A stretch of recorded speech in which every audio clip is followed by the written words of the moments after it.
आधी रात का वक्त था। कड़कड़ाती ठंड ने पूरे गांव को अपनी जकड़ में ले रखा था। चारों ओर घना अंधेरा और कोहरे के साथ सन्नाटा पसरा था। तभी एक घर से कराहने की आवाज आती है।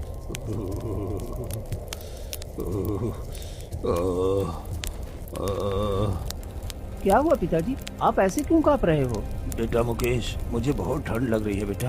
मुझे कोई और गर्म कपड़ा दे दो। मुझे भी ये ठंड बर्दाश्त नहीं हो रही है और लगता है मेरी तबीयत खराब हो रही है। मुझे दवाई और कुछ गर्म कपड़े दे दो। ठीक है पिताजी, मैं अभी आपके लिए कुछ गर्म कपड़े लेकर आता हूँ।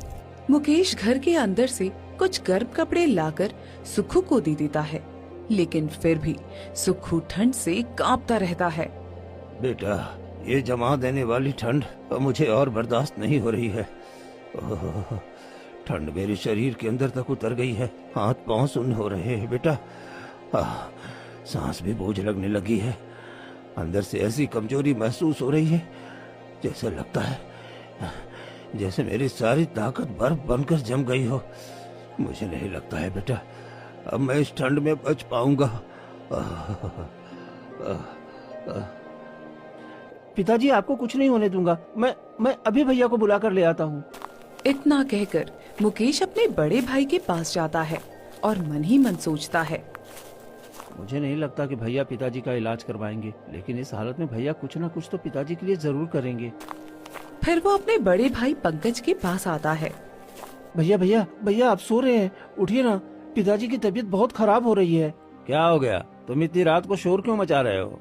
भैया, पिताजी की तबीयत बहुत ज्यादा खराब हो रही है। कुछ पैसे दे दीजिए ताकि मैं उनके लिए औषधि ला सकूं। इलाज की उन्हें सख्त जरूरत है भैया। अरे मेरे पास अभी पैसे नहीं है, रहने दो, बाद में उनका इलाज करवा दूंगा। नहीं भैया, पिताजी की हालत बहुत नाजुक है। अगर समय पर इलाज नहीं हुआ तो वो मर भी सकते हैं। अगर तुझे इतनी ही फिक्र है ना तो जाकर खुद ही उनका इलाज करा दे। मेरे पास इस वक्त बिल्कुल पैसे नहीं है, जब होंगे तब इलाज करवा दूंगा।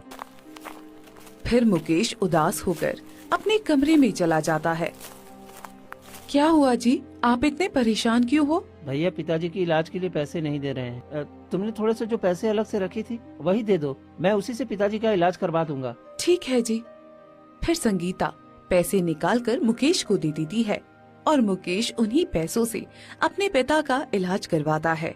ऐसे ही देखते ही देखते 2-4 दिन बीत जाते हैं और प्रतिदिन सुखू की तबीयत और ज्यादा खराब होती चली जाती है।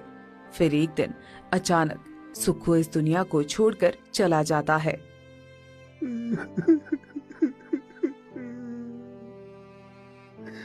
पिताजी, आप मुझे छोड़कर नहीं जा सकते।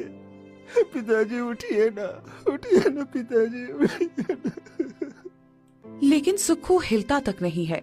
उतने में पंकज वहाँ आ जाता है। चलो ठीक ही हुआ, पिताजी अब बूढ़े हो ही गए थे, मर गए तो ठीक ही हुआ, नहीं तो दवाई करते करते मेरा सारा पैसा भी खत्म हो जाता और मैं कंगाल हो जाता। मुकेश फूट फूट कर रोने लगता है। भैया, अब तो पिताजी के अंतिम संस्कार के लिए भी मेरे पास पैसे नहीं है। कुछ पैसे दे दीजिए ताकि मैं पिताजी का अंतिम संस्कार कर सकूं। ठीक है, मेरे पास थोड़े ही पैसे हैं, उतने ही दूंगा, मेरे पास ज्यादा पैसे नहीं हैं। ठीक है भैया, जो भी है, पिताजी का अंतिम संस्कार तो करना ही है।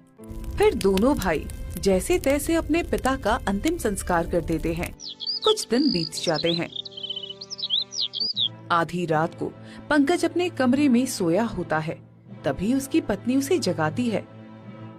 देखो जी, अब पिताजी भी इस दुनिया में नहीं रहे और इतने दिनों से हम ही इस घर की सारी जिम्मेदारियां उठा रहे हैं, तो ये सारा घर और जमीन अब हमारी होनी चाहिए ना। आप अपने भाई को इस घर से निकाल क्यों नहीं देते? हाँ लक्ष्मी, तुम ठीक कहती हो, खेत की वसीयत भी मेरे पास ही है, कल ही मैं उसको पूरे परिवार के साथ गांव से बाहर निकाल दूंगा। ये हुई ना बात, अब देखना हमारे बच्चे कैसे ऐश की जिंदगी जिएंगे। फिर दोनों सो जाते हैं